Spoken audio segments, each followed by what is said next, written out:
Hello everybody. In this episode we're going to be talking about how to install B-vent.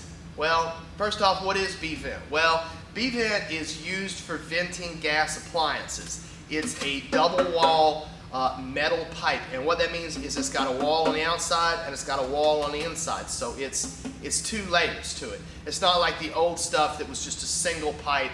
This actually has two layers, an inside and outside, and what that does is it helps radiate the heat better. This doesn't get as hot as that single wall, the old style pipe.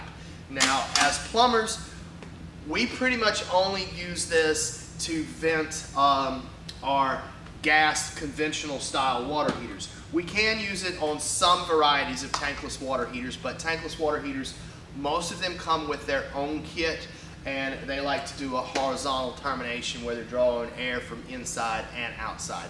You can also get conventional tank water heaters that are called direct vents, where they go up and a 90 out the wall and they take fresh air in and they blow their exhaust out. With B-vent, we're only dealing with the exhaust part. So to install this stuff, you're going to need a couple things to get going. You're going to need a couple different links. This stuff is pre-made in links. You can't cut it. It has a special snap ring and way it goes together, and I'm going to show you that a little later on. But you're going to need several different sections, different sizes. Like I said, you can't cut this stuff, so you're just going to have to make it happen with the different varieties and the different links, the different sections. B-vent does come in a variety of sizes, but we pretty much are only going to use the 3-inch on our conventional tank style gas water heaters. Some other things you're going to need. It has these neat little 90s, and to me, I kind of always think of like a suit of armor, because it's an articulated point, and you can bend whatever kind of little design you want out of these. You're going to need a handful of these, because as you see here on this one, we twisted up a 45 here, and then we had another 45 to make our roof penetration. Now when we get up into our little attic, you're going to see a couple of these that are the straight up 90s. So you're going to need a few of those.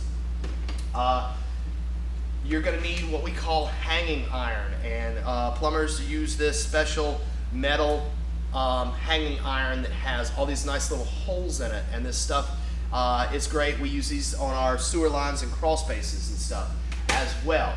And you're going to have the metal kind. You can't use the plastic straps, because this pipe is going to get hot. Even though it is double walled, it still is going to get pretty warm. To go with your hanging iron, you're going to need what they call stove bolts. And these are just a standard size little old bolt with a nut. And the reason why they're called stove bolts is it goes back in the day when you had your wood burning stoves inside. Those were pretty much put together with those bolts, and of course you did your flue pipe and your venting using those bolts as well. So you're going to need some stove bolts. The next thing you're going to need are a couple of these little guys. They're kind of like excussions, kind of like a little trim ring. They're called a storm collar. And now the one that's going to go on the very top, that actually does help keep rainwater and stuff from entering your house. But we're also going to use these on the inside anytime we go through a subfloor or a wall penetration or something like that. It makes it look better. Pretty much on the inside, you're going to do that for looks and to cut down on the draft, on air getting in for insulation purposes. As you get on up to the top here, you're going to need a roof boot or flashing. These come pre-made like this. Now, in new construction, we're not going to put this on. We're going to leave this for the roofer, and we're going to let the roofer handle the roof boot part, because this is going to go up under shingles, and it is going to be sealed and hammered down. Now, if you're doing a service thing, and this is a new install, which typically with service, you're just pulling out the busted water heater, and you're going to reuse the old B-vent. But if you're running new B-vent, you're going to have to learn how to install these. The next thing you're going to need is your termination cap. Now in code they say this has to be a listed cap, which it just means it has to be approved. This is pretty much the standard one you're going to see. You can also get one that looks like one of those little old turbines a variety of different companies, variety of different manufacturers out there, but you got to make sure it's approved, and all of your B-vent is always going to terminate in the vertical. You're never going to terminate B-vent in a horizontal. It's not designed for that. It has to terminate in the vertical. So that's going to get you to the end. You'll have this cap. You're not going to install this in new construction. You're going to leave this up to the roofer because we're not going to get on those roofs. So now I want to start with installing this. We're going to start at the bottom and we're going to kind of work our way up through the ceiling to our end cap.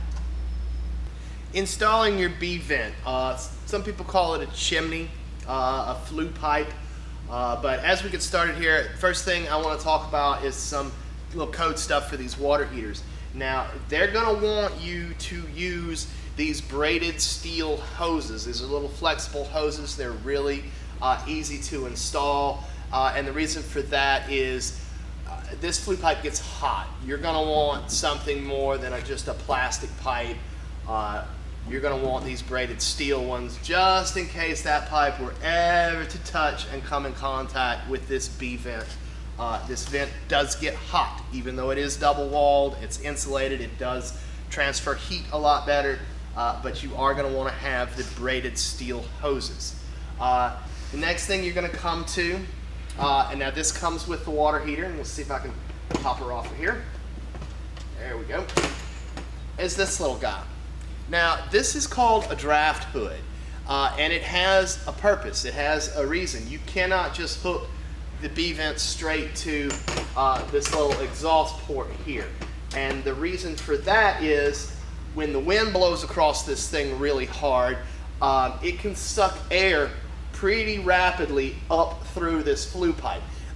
In some violent pop-up storms and stuff, it could even blow the air down through the flue pipe. But pretty much it's going to suck up through. Now you've got a pilot light on this water heater. Too much of that air moving through like that, it's going to blow out your pilot light and you'll have to relight your heater, and that can sometimes be a real pain. So what this does is it allows that air to suck from the top of the water heater and break that, that vacuum so we don't blow out our pilot light. So it has a purpose. And as this thing's running, that heat is moving up through there really quick, so it's always going to be pulling air around this thing and traveling up that pipe. It's kind of a indirect type vent thing. And as the air blows across the top of the pipe at the roof, it's going to suck air up too. After that, we're going to make a 45 degree turn to get over to where the rough end guys left our pipe. Now, if we're installing this, we're going to try to get that pipe as close to where our water heater is, but most of the time somebody else is going to run that, and then you're going to come behind and you're going to be making the little connection. Now, whenever running this stuff in a horizontal, I would count this as a horizontal even though it is a 45. You need that to fall back toward the unit. The reason for that is moisture, stuff like that. You don't want water puddling up inside of your B-vent. You want that stuff to drain back out because it could rust out your B-vent. In serious cases, it could completely fill with water and then you're no longer venting anymore. The other thing is you're going to really need to strap the fool out of this stuff. And I know you can't see where it's going through the hole. I'm going to show you a picture of that in a little bit. But you have to strap it. You have to strap it like crazy because you don't know who's going to come along in between your phases and start shaking this stuff around. You don't want that pipe to go up into the ceiling, and you don't want it to fall out of the ceiling. You want it to be as anchored as much as possible.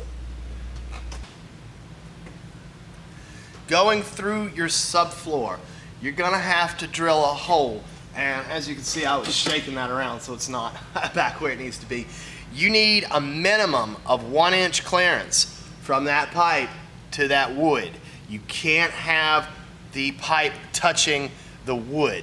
1 inch on either side. Drill your hole a little bit bigger, 1 inch on either side. Now that's the minimum. You could go larger than that, but if you go larger than that, your little storm collars, these little trim things, aren't going to cover that hole and it defeats the purpose. Now, normally in a garage or something like that, there's going to be a piece of sheetrock coming across here, and this is going to go through the sheetrock.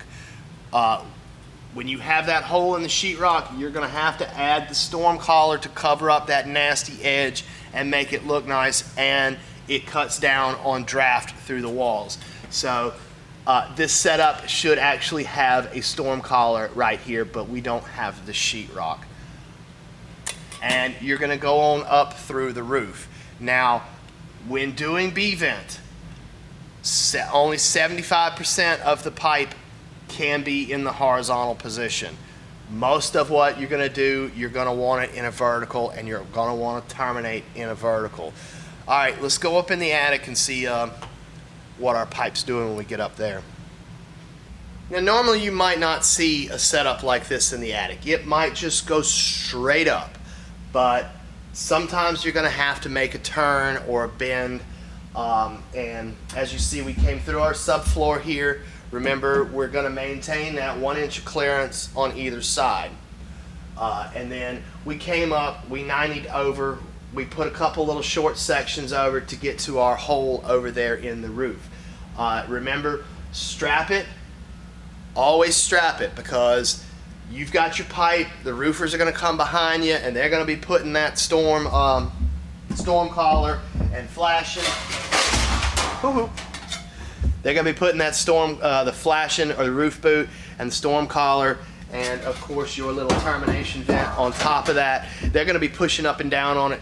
You want this strapped so good that it's not going to move on you. You don't want them to push it through the ceiling, and then you have to come back through and cut sheetrock or something to figure out how to get that back up. Now, we do have a hole here. It goes on up through the roof. You are going to want to put a storm collar there too. Now, you're going to push that all the way up.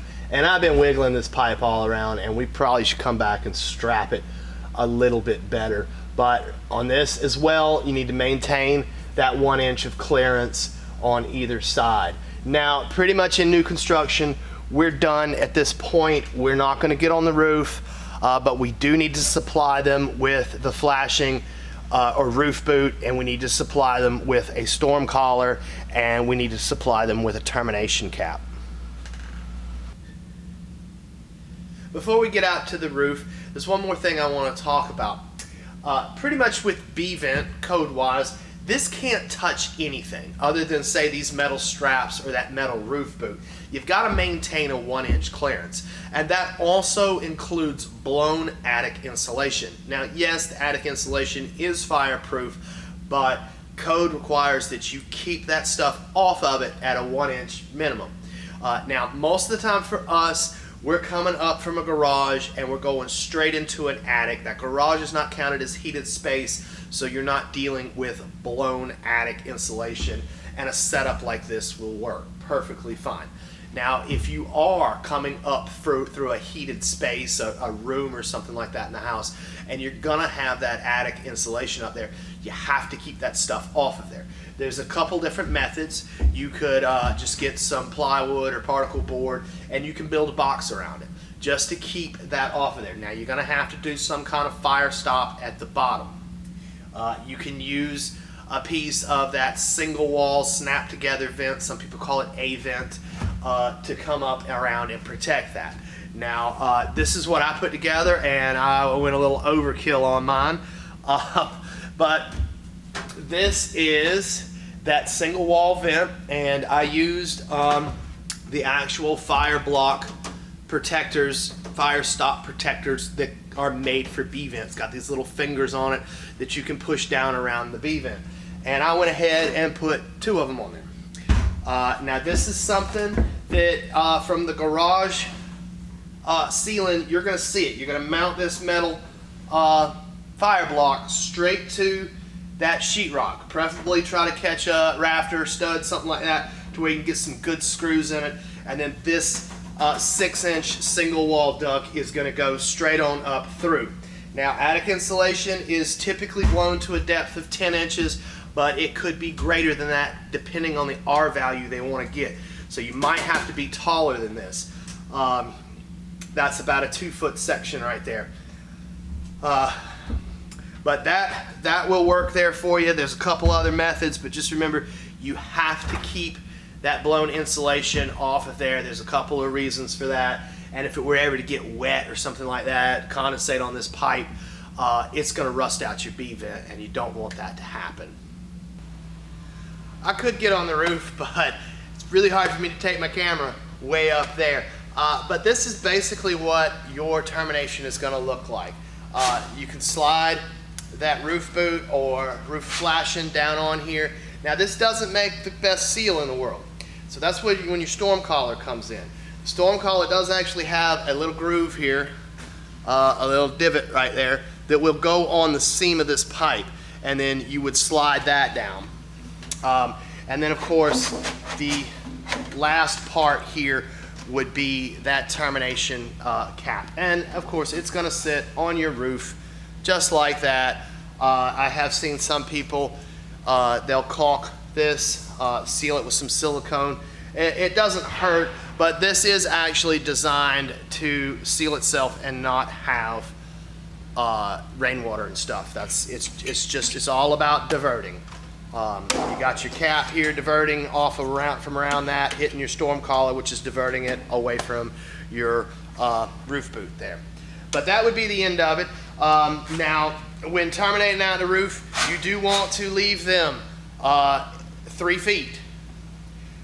You can be as close as 2 feet, but 3 feet is a good rule of thumb. You're gonna want that sticking up a good little bit, and in new construction, the roofer's gonna put the rest of this on for you. Now, another little code rule that we have, what they want us to do as far as the builders go, when we go up through a subfloor into an attic like that, they want us to break and run straight back 10 feet horizontally and then turn our 90 and poke up through the roof. I can't exactly do it here in my model because I don't have 10 feet of attic space. But that's another code thing. They want us to go straight back 10 feet and then go up and poke out through the roof. They don't want these little vent stacks right at the edge of the eave, and they don't want it right at the ridge of the roof, which is that very top edge, because there's a ridge vent up there, and then you've also got soffit stuff down at the bottom. You do not want this exhaust fumes, because it does have carbon monoxide, stuff like that in it. You do not want this getting back into your house. That's why we're gonna stick it up so far. We don't want it rolling up under a soffit vent or into a ridge vent. We're gonna try to keep that kind of in the middle of the roof. But that rule, come up into the ceiling in the attic, go straight back 10 feet, and then poke your hole through the roof. Special pipe sections. I got one here, and I really didn't know that we used this, but this is a flexible B vent. You can bend it, you can twist it however you want to. This is great for making the connection to the top of your water heater up to where your hard B vent pipe comes out. But you can't use it in a crawl space, you can't use it in an attic, you can't use it to penetrate a wall or a ceiling or anything like that.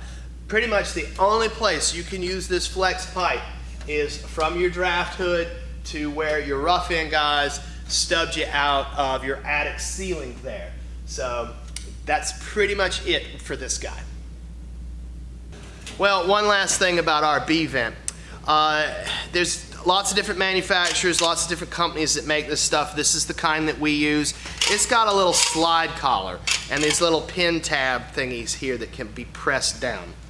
On your other end of the pipe, it's gonna have like these little notches, these little grooves. You slide it on and you twist and lock it.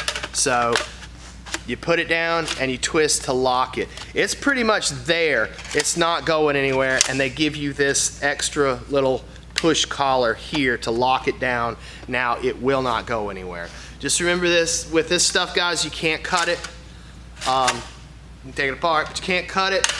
It comes in a variety of different lengths, and you're just gonna have to make it happen. If you have to move your water heater over this way a little bit or over that way a little bit, most of the time these things are freestanding, they're on some kind of platform, or you've put them on one of those little dinky metal stands.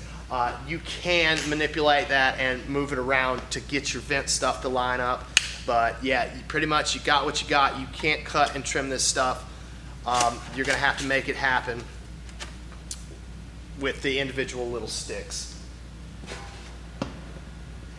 All right, guys, I hope that gives you just a brief little overview of B-Vent, how it works, how to run it, a little bit about some of the codes. And as with anything, you're really gonna have to get out there in the field, scratch your head a little bit, snap some of this pipe together, figure out where you're going to really get good at it.